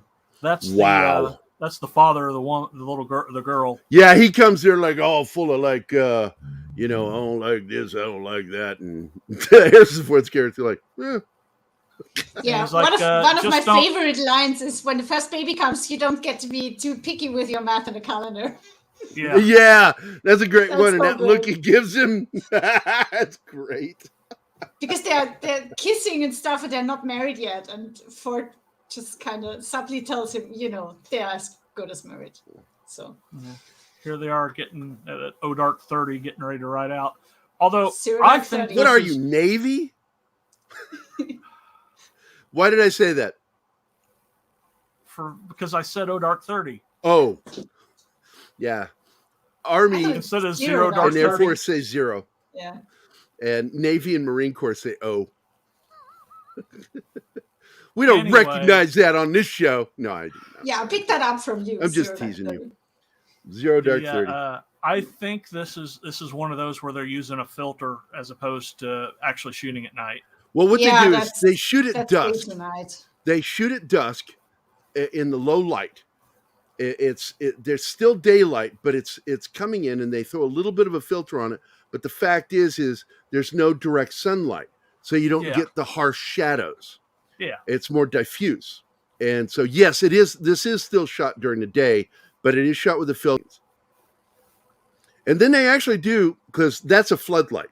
That's actually being done by a distant floodlight that's using a sheet in front of it to make it more diffuse and spread the light out. And the first time I ever saw that used, and I liked the way it was done, was in American Werewolf in London. And the scenes where they're walking on the moors, that's how that was lit. This is where the sheep guys get criminal because they cut the fence to let the sheep Yeah, in on the they were bottom line. warned. They don't want to listen. This is basically also an example of socialist communists. Yeah. They're stupid laws, you know. They want to create new laws for other people, to stop them from owning guns and stuff like that. Even though almost every single crime, every single murder that ever happened in this country broke laws to commit that crime. They think new laws will prevent that. No, all these laws are there to hurt law-abiding citizens. They're not there to stop crime. And that's my problem with these onto assholes. the rancher's land. But these laws, they don't care. These laws are stupid laws, so we're going to break it. Man, they deserve what's coming. They do. Back on the savannah. Here we are. Oh, look at the giraffes playing. There's the train. This is I love the sweeping shots in these. Yeah. And a lot of them I know are a mixture of real and CG. Like the train there is CG. But it looks very believable, but it is Well, this CG. is real. This one's real. Yes, that is an actual steam locomotive. I really like this just beautiful photography, and some of it is captured through CG, including plants. You'll see plants in scenes that aren't actually the plants that were in the shot. They exchanged them out with CG created plants. Sadly, at this time, that's how it was, where the native people would ride up on cars like that, while the whites would ride in the actual enclosed cars. Yeah, and they show it. There's this typical upper crust, and then the lower class.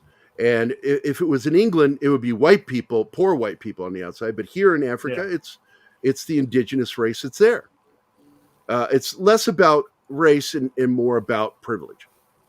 And now he's having a flashback in his dream about combat in World War I, and somebody makes a mistake and touches him. But the conductor has to get him off the train. It's the last stop. That's a Lewis, right? Yes. I'm not sure if that's a Lewis or a Browning. I'd have to look it up and compare it to know for sure.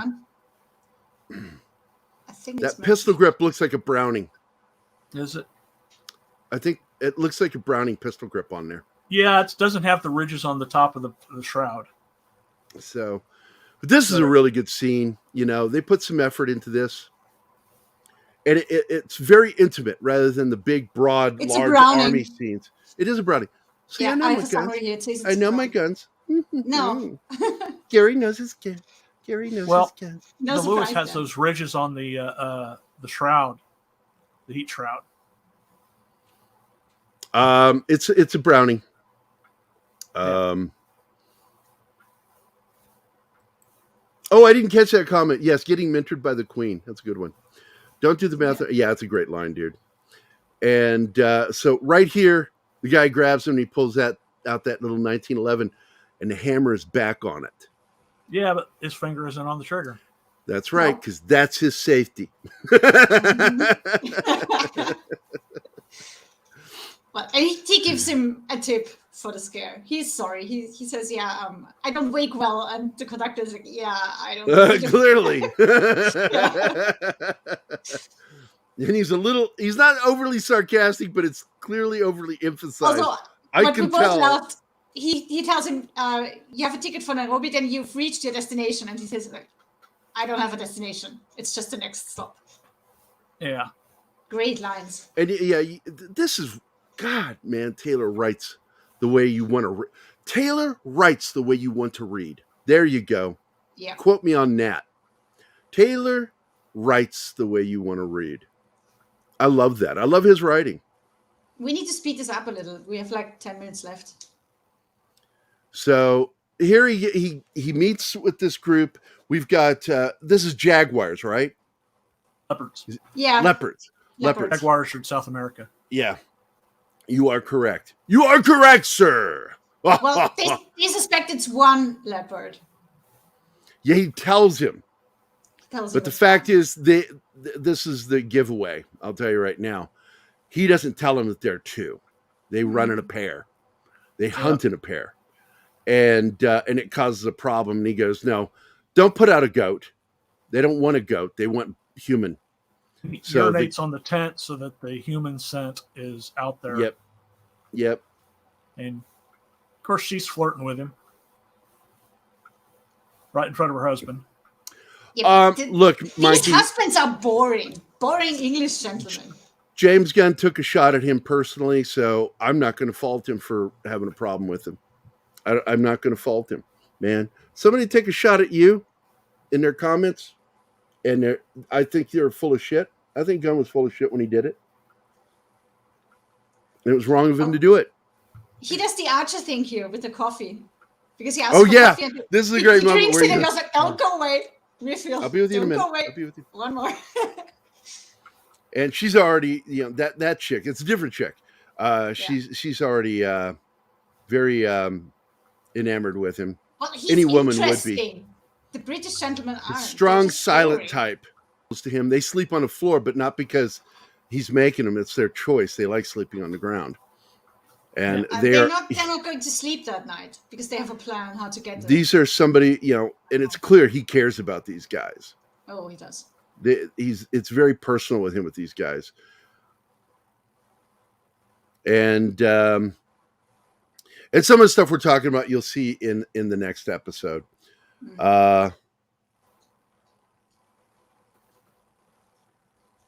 I'm trying to remember what's going on here, but she's learning. She really is learning. Yeah, because the older women, they are used to this. They hate the guys being out there, especially going up in the mountains where there's grizzly bears and stuff. But they're used to it. It's what it is. This is farm life. And the girl is all sad because the wedding's postponed and crying. But she has to learn this. This is her life now. And yeah, don't test me, Glenn Fleming. Kara tells her. I'm teasing, Glenn. And this is very important. You don't just choose the boy, you choose the life too. Yes. And it's true. And this is a lesson that's even being taught in the Yellowstone. Here he is. He rode up. He sees all the sheep. Mm-hmm. And then they try to murder him here. Yeah, you don't. I didn't capture it. It's off camera. Yeah. It's off camera. And here he is doing. Here she is doing the farming, and I'm like watching her. I've been on farms and worked on ranches, and I'm like, genuine. It looks. She looks like she's gotten a little lesson here. Somebody taught her how to do it correctly, or she's done it. They're talking about how they're concerned. They'll be gone 2 weeks, and they don't like them gone. And yeah, because it's been a week already. And then she's like, well, just, we got to eat something. They say in about a week, it's going to be 2 weeks. She doesn't want the other girl has supper, to go fix supper and then just make sandwiches. And it's like, well, I can't just make sandwiches. I'll make soup. And Helen Mirren's like, fine, whatever. She hates that the house is empty and she needs the bus to. She sits down to write Spencer. Because she misses him. Yep. And she can plan that out when the house is full, but when the house is empty, her thoughts go to him. Spencer's and out there. Here it is. This is such a dark ending. Yeah. Because she goes out to pee and gets And the woman that was flirting with him earlier goes out to pee. And right there, nails her. One of the leopards jumps her, grabs her. Yep. He starts running. And there's no chance of saving her. There's no chance. She's already dead. Because what they do is they usually grab you by the back of your neck. Yep. Yeah. And they'll snap your cut off your ability to fight. And leopards drag their prey up into the trees. Yep. Grab them by the spine and drag them up into the tree. And there she is. She's dead. She's dead. Even if she's still breathing, she's dead. Yeah. And because her head's at an angle. His guys hear what's going on and come out of that tent, and then they see the second one, and they give him a warning. And they yell. Well, you don't see it, but the leopard jumps him. The second leopard. Oh, you see that? It's the very last shot. No, you don't see it. You don't see it with this, with the slideshow that I'm doing. Yeah. You can hit play if you want to. Hit play. Mute it. There's two. Oh, there we go. There it goes. And it's like. So there you go. What End of the show. Stop. Yep. Stop. I just meant to play for a second. And so there you have it, man. So that's... That first episode, outstanding writing. I was hooked from the first moment of that show. Me too. Very compelling. You just don't get writing like this today. Well, in the last decade, you just so rare. And and that's why, you know, when you watch something by Taylor Sheridan, it's like finding an oasis in the middle of a desert. Yeah, you know, this was my first Taylor Sheridan show, and it was very well written. I think it's my first too. And technically, no, because I had showed you Yellowstone. One episode That's of Yellowstone. right. Yeah, that's right. We watched the first episode The of Yellowstone. 2-hour pilot. Then you took me back to this one. Yeah. Glenn, we don't know. That's a cliffhanger. We don't know. We don't know if Jack got shot, and we don't know if Spencer is dead from being mauled by the leopard.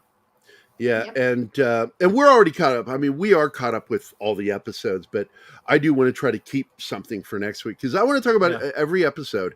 I really thoroughly enjoy this show. I think it's really one of the best things on television, if not the best thing. It deserves that we go episode by episode. His other show, Mayor of Kingstown, is the other best thing on TV right now. I love that show. Very rough. I have not introduced you to that show yet. Nope. And again, he has a woke character in the show. The main character's mother is your typical woke lefty, you know, and despite the fact you see her in one scene, something happens and she immediately goes to lefty mode. Even after it happens, it's just like, and people are like, the cops are like, what is wrong with you? That person just tried to hurt you and you want to reach out and help them. And that's one thing, you know, I do commend my liberal friends because I think they genuinely do care. Many of them do, whether I agree with them or not. I believe they genuinely do care. Lefties, on the other hand, I don't think do. I think that they're in love with an ideology rather than the idea of being a good person. And that bugs me. So we'll find out next week. Same bat time, same bat channel. You know what I'm saying? You know what I'm saying? You know what I'm saying? Now I'm sure, you know, Bill's been doing stuff, probably gaming online. Is he? You know, I suspect secretly that he's a gambleaholic on one of those online card poker games. That or porn. I don't know with Bill. Bill's like, you know, he's like, you motherfucker. That Gerry. But no, I want to thank everybody because we've got 1 minute left. Yeah. I want to thank everybody for being here today. I want to thank Andy Morrow, and I'm confused, of course, who's on here. Penny, Joseph. Why do you know she's going to be on the show? Joseph Dredd, D. Bud Martin, Dragon Ruse, Munkajibas, Bush McFadden, Master Shadow Dragon, Real Wade Nation Gaming, Sean Estep, the Peter Venkman fan site, Glenn Fleming. My name's Fleming. Glenn Fleming. There you go, Glenn. You got my one nod to you for the day. Davina Duckworth joined us. Thank you for joining us. It was really nice to meet you. And of course, Scribelight was here. Abdulio was here. Thank you. Welcome to the show. Hope you enjoy watching the show. Jedi Bill jumped in for a second. Good seeing you, man. And Cam's Crash Course has jumped in. Good. Outstanding. Yep. So we've reached the end of the show. So I will say thank you to my panel, Anima Confuser. Thank you for being here, hon. Das Walfen. Thank you. Would you like to touch my monkey? And okay. We'll let Anima touch the monkey. Yeah, soon you're going to be touching a monkey in your sleep, and you won't know it, though, because the doctor will go doing the surgery with his dick in your hand. Oh, Jesus Christ. Oh, come on, man. That's not even Those fun. doctors, man, don't trust them. End it, Bill. End it, please.